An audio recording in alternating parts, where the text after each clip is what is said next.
I quizzed Ralph Mbanefo, International Sales and Service Director for Loma Systems, about how they work with clients like Genius Foods.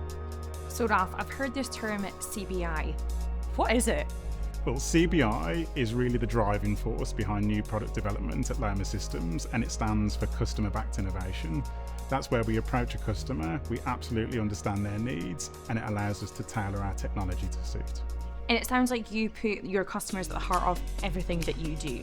We come to site, we understand their production process, and we look for opportunities where we can apply our technology.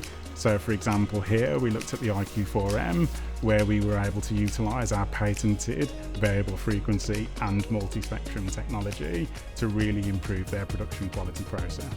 Multi-spectrum, that sounds very sci-fi. It is super cool, but it's not just about the machines. We also implemented a data system here that allows them to make real-time informed decisions about their production process because they can see it all in real time. I cannot wait to see this thing in action.